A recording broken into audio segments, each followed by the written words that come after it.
The diner's neon sign flickered weakly against the cold night sky, the kind of place that smelled like burnt coffee and tired dreams. The door swung open, and the low rumble of Harley engines echoed from outside. Everyone turned to look. The Iron Serpents had rolled in. Their leader, Cole Maddox, walked in first. 6'2", tattoos creeping up his neck like dark vines, and eyes that carried the weight of too many nights on the road. People said he was dangerous. People were right. But that night, it wasn't the gang's reputation that would shake the town. It was what Cole noticed when the waitress came to take his order. She was small, maybe mid-20s, with a polite smile that didn't quite reach her eyes. Her name tag said Maya.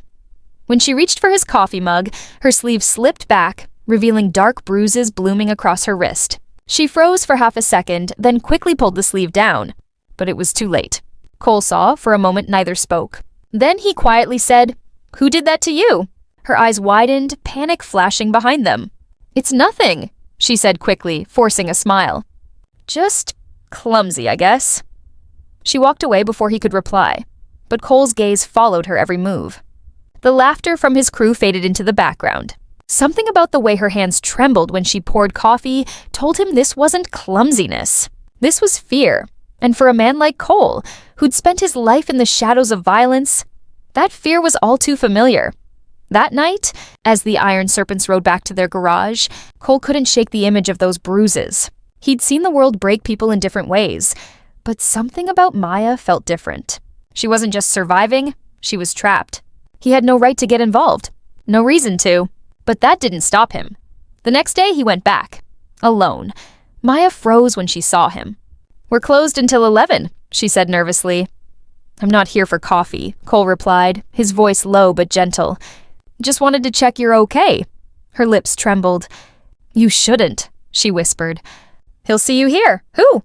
Before she could answer, the sound of a car engine outside made her flinch. A man stepped in. Tall, clean cut, with the kind of smug smile that made Cole's stomach turn. He walked straight to Maya and placed his hand on her waist. Not lovingly, but like a claim. "Everything good here, babe?" the man said, glaring at Cole. Cole didn't move, but his jaw clenched. "Just having a chat." "Well, chat somewhere else," the man snapped. "This is my girlfriend." Maya looked down, voice trembling. "Ethan, please." "Shut up, Maya," he hissed under his breath. That was it. Cole stood up slowly, the chair creaking under his weight. "You should leave," he said, his voice low and steady, the kind that made the diner go silent. Ethan laughed nervously. "Oh yeah? And what are you gonna do, biker boy?" Cole didn't answer. He just stepped forward. One look into his eyes, cold, unflinching, and Ethan's bravado cracked. He grabbed Maya's wrist, pulling her toward the door. She winced. Cole moved before he even thought. Grabbed Ethan's arm, twisted, and slammed him against the wall so fast the man yelped in pain. "Touch her again," Cole growled, "and I'll make sure you can't use that hand ever again." The diner was dead quiet. Ethan stormed out, shouting something about the cops, but everyone knew he wouldn't go to them. Bullies like him never did. Maya stood frozen. "You shouldn't have done that," she whispered, tears welling up. "He's not going to stop." Cole looked at her, really looked at her. "Then I guess he'll have to go through me." That night, the town started whispering about the biker who stood up for the broken waitress, about how the Iron Serpent's leader suddenly spent more time at the diner than his own garage. But what they didn't know was how deep this ran. Because Ethan wasn't just some jealous boyfriend. He was the son of Sheriff Klein, and the sheriff didn't take kindly to anyone messing with his family. Within days, Cole's crew started getting pulled over, their garage raided. "They're trying to break us," his second-in-command muttered. But Cole just stared out the window toward the diner, where Maya was serving coffee like nothing had happened. She still smiled, but her eyes looked haunted. He couldn't let it end like this. Not again. He'd already failed to protect one person in his past. His sister, years ago, before the gang. He still remembered her bruises, her silence. The night she didn't come home, he swore he wouldn't watch it happen again, so he came up with a plan. The Iron Serpents were feared for a reason, but they weren't heartless. Together, they decided to protect Maya. Quietly. Every night, one of them would park near her place.